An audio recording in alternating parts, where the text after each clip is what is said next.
प्यारे बच्चों, आज के इस वीडियो में संघ एनिलिडा के अंतर्गत केंचुआ, उसका वर्गीकरण, आवास और बाह्य संरचना के बारे में आवश्यक जानकारी प्राप्त करेंगे।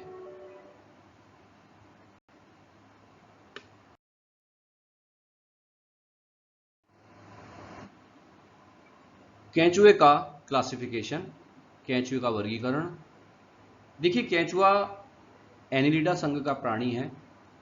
इसका जो वर्ग है वो ओलिगोकीटा है। गण या ऑर्डर ओपिस्थोफोरा है। इसका वंश फेरिटीमा है और जाति इसकी पोस्थुमा है।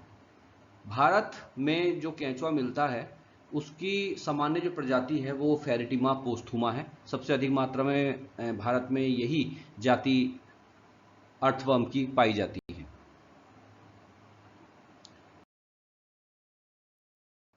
अब हम बात करेंगे अर्थवर्म के कुछ विशेष लक्षणों की। देखिए, ये एक विश्वव्यापी जंतु है। पूरे विश्व में ये अर्थवर्म पाया जाता है, जो प्रायः नम मिट्टी में बिल या सुरंग बनाकर रहता है। जो आपका केंचुआ है ये सामान्यतः जो गीली मिट्टी होती है, नम मिट्टी होती है, उसमें बिल या सुरंग बनाकर रहता है।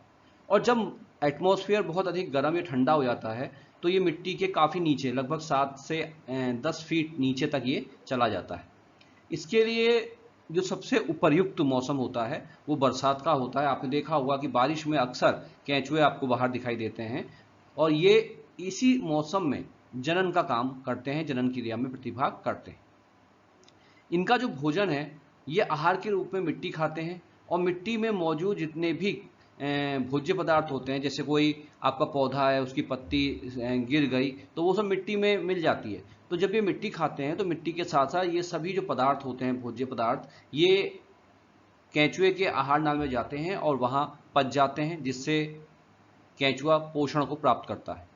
भोजन पचने के बाद केंचुए के शरीर में जब मिट्टी के साथ भोज्य पदार्थ जाता है, इसके पेट में वो भोजन पचता है, इसकी आहार नाल में भोजन पचता है और पचने के बाद एक बुरबुरी सी वायु युक्त जो मिट्टी है ये गुदा द्वार से बाहर निकलता है।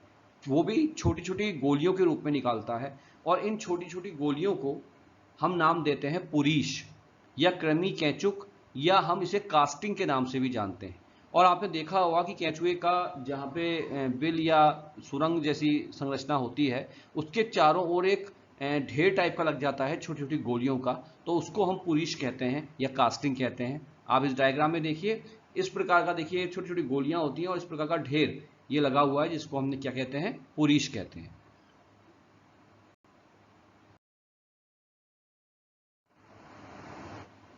अब देखिए, केंचुआ नम मिट्टी को खा करके अपना रास्ता या सुरंग बनाता है और इसलिए हम इसको रास्ता खाने वाला जंतु के नाम से भी जानते हैं। ये मिट्टी खाता है, मिट्टी के जिस जिस रास्ते में चलता है उस रास्ते में मिट्टी खाता जाता है और सुरंग बनाता जाता है, इसलिए हम इसे रास्ता खाने वाला जंतु के नाम से भी जानते हैं। इसकी जो प्राकृतिक आयु है वो लगभग 3 से 10 वर्ष होती है। नम मिट्टी में रहने के कारण इसे अर्थवर्म कहा जाता है। अर्थ माने भूमि, भूमि में रहने वाला वर्म, कृमि। तो चूंकि ये मिट्टी में रहता है इसीलिए इसका नाम अर्थवर्म पड़ा हुआ है। यह एक द्विलिंगी जंतु है, अर्थात एक ही जंतु में नर और मादा दोनों जनन अंग पाए जाते हैं। ये बहुत इंपॉर्टेंट बात है, ध्यान रखिएगा कि केंचुआ एक द्विलिंगी जंतु है, एक ही जंतु में नर और मादा सभी जनन अंग पाए जाते हैं। एक भारतीय वैज्ञानिक है बेहल, जिन्होंने अपनी शोध पुस्तिका में सबसे पहले फेरिटीमा पोस्थुमा का वर्णन किया था। अब हम बात करते हैं केंचुए की बाह्य संरचना की।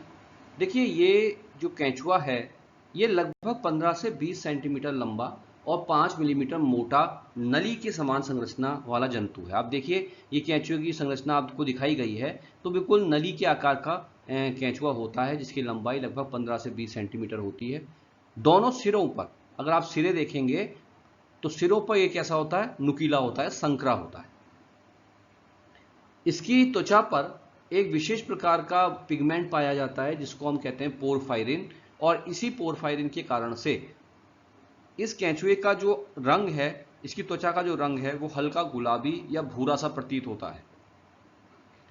इनका जो पृष्ठतल है, पृष्ठ मतलब ऊपरी भाग, ऊपरी सिरा जो होता है, जो भूमि के विपरीत होता है, वो सिरा जो होता है थोड़ा गहरे कलर का होता है बजाय अधर तल के।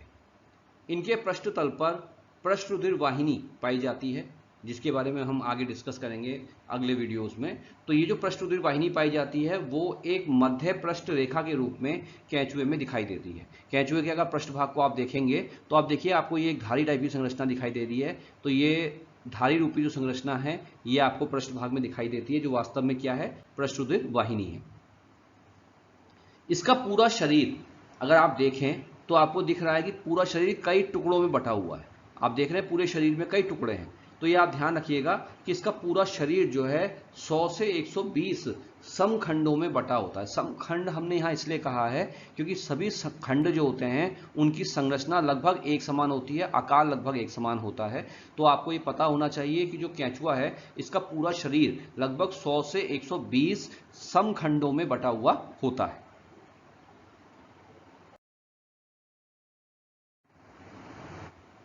इसके दो खंड के बीच में अंतरखंडीय पट्टियां या खांच पाई जाती हैं। जैसे आप देखेंगे, मान लीजिए एक खंड ये है, दो खंड ये है, तीन खंड ये है, चार खंड ये है, तो दो खंडों को बीच में आपको ये पट्टी या खांच रूपी संरचना दिखाई दे रही है, जिसको हम अंतरखंडीय पट या खांच कहते हैं।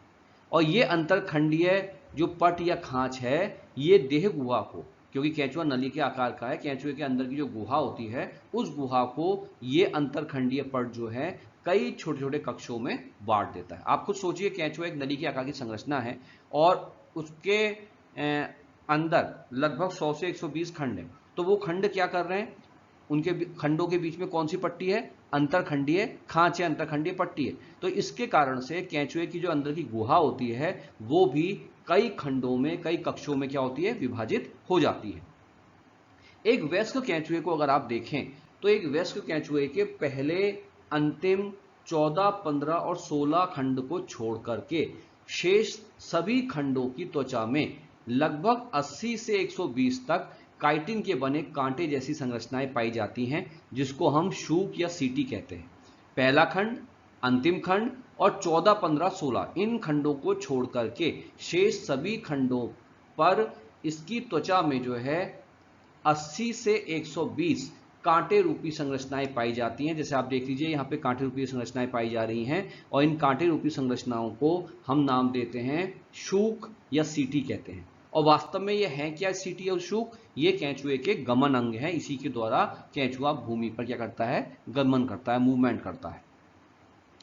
वैसे केंचुए के 14, 15 और 16वें खंड की अगर हम बात करें तो इन तीनों खंडों के चारों ओर ग्रंथिल कोशिकाओं से युक्त एक मोटी और चिकनी मुद्राकार पेटी के समान संरचना पाई जाती है, जिसको हम पर्याणिका या क्लाइटेलम के नाम से जानते हैं। अगर आप केंचुए को देखें तो आपने देखा होगा कि उसके अग्र सिरे पर थोड़ा सा नीचे आप देखिए यहाँ पे ये पट्टे जैसी संरचना दिखाई दे रही है। अगर आपने वास्तव में केंचुए को देखा है तो आपने देखा होगा कि उसके मुख से थोड़ा सा नीचे एक पट्टे जैसी संरचना होती है और उस पट्टे जैसी संरचना को हम कहते हैं क्या, क्लाइटेलम। जैसे आप ये देखिए 14, 15, 16 ये तीनों खंडों के बाहर चारों ओर जो है ये मोटी चिकनी मुद्राकार पेटी रूपी संरचना है और इसलिए हम इसको क्या कहते हैं, इन खंडों को सामूहिक रूप से हम कहते हैं क्लाइटेलम।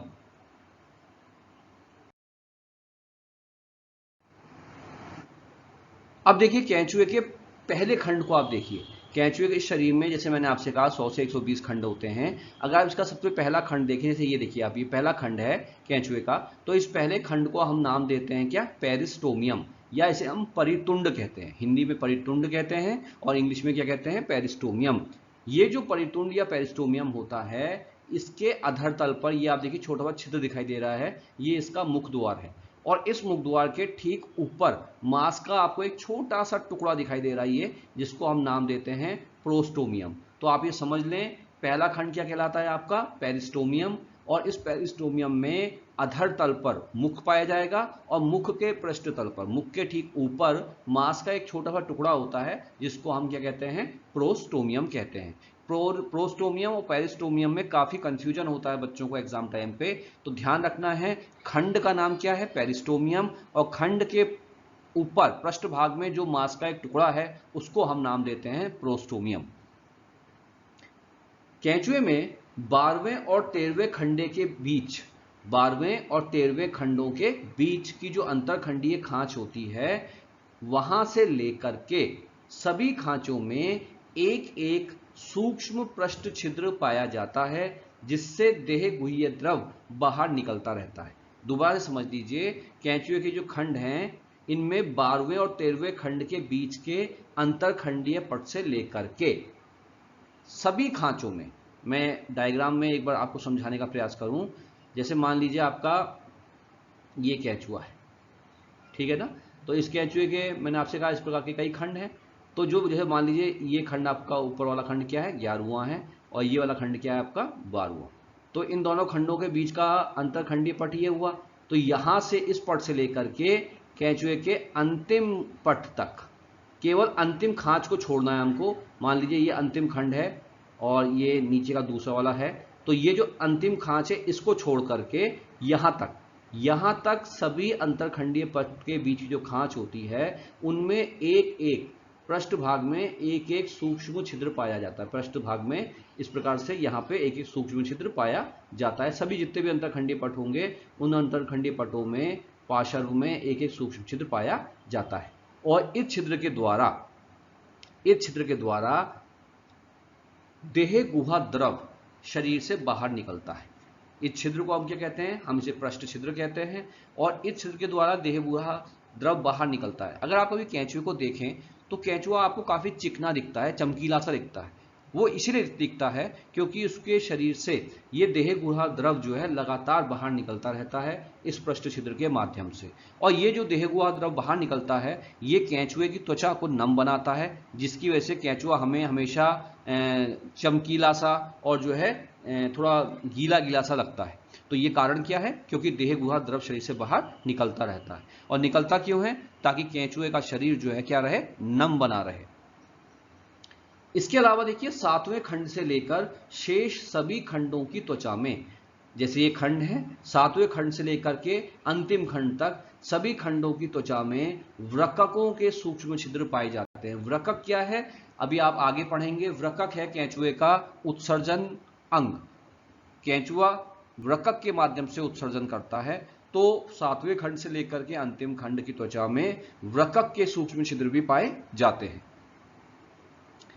अधर तल पर अगर हम कैंचुए के अधर तल को देखें तो अधर तल पर 5वें, छठे, 7वें, 8वें, 9वें जो खंड हैं इनकी जो अंतरखंडीय खांच है उसमें शुक्रधान छिद्रों का एक एक जोड़ा भी पाया जाता है। अगर आप ऊपर से देखें 5वां, छठा, 7वां, 8वां, 9वां, ये क्या मतलब हुआ इसका, मतलब 5 और 6 खंड के बीच का अंतरखंडीय खांच, 6 और 7 के बीच की अंतरखंडीय खांच, 7 और 8 के बीच की अंतरखंडीय खांच, 8 और 9 के बीच की अंतरखंडीय खांच में अधर तल पर शुक्रधान छिद्रों का एक एक जोड़ा भी पाया जाता है।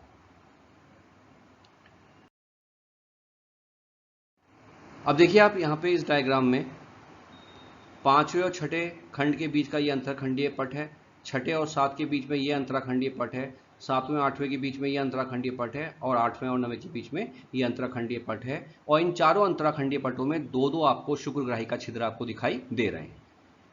इसी प्रकार से कैंचुए के 14वें खंड को देखें। 14वें खंड में मध्य अधर भाग में एक छोटा सा छिद्र दिखाई देता है जिसको हम मादा जनन छिद्र के नाम से जानते हैं। फिर आइए आप 18वें खंड में। 18वें खंड में देखिए कैंचुए के अधर तल पर 18वें खंड में आपको एक जोड़ा मतलब कितने जनन छिद्र हैं आपके, दो नर जनन छिद्र आपको 18वें खंड में दिखाई देंगे। आप डायग्राम में देखिए 18वें खंड में ये दो छिद्र आपको दिखाई दे रहे हैं जिसको हम क्या कहते हैं, नर जनन छिद्र कहते हैं। इसके अलावा 18वें खंड में जो नर जनन छिद्र है इससे ठीक ऊपर का खंड और इससे ठीक नीचे का खंड, 18वें खंड से ऊपर कौन सा खंड होगा, 17वां खंड, और 18वें खंड से नीचे कौन होगा, 19वां खंड। इन दोनों खंडों में 17वें और 19वें खंड में अधर तल पर एक एक जोड़ा या कहिए दो जनन अंकुर भी पाए जाते हैं। आप देखिए 17वें खंड में आपको दो अंकुर दिखाई दे रहे हैं, जनन अंकुर, और 19वें खंड में भी आपको दो जनन अंकुर दिखाई दे रहे हैं। इन जनन अंकुरों का काम होता है मैथुन क्रिया में सहयोग करना, मैथुन क्रिया में सहयोग करना।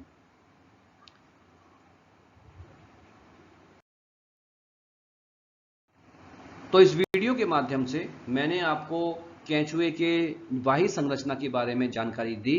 अगर आपको ये वीडियो पसंद आया तो इसे लाइक कीजिए, कमेंट कीजिए और इस चैनल को सब्सक्राइब कीजिए। धन्यवाद।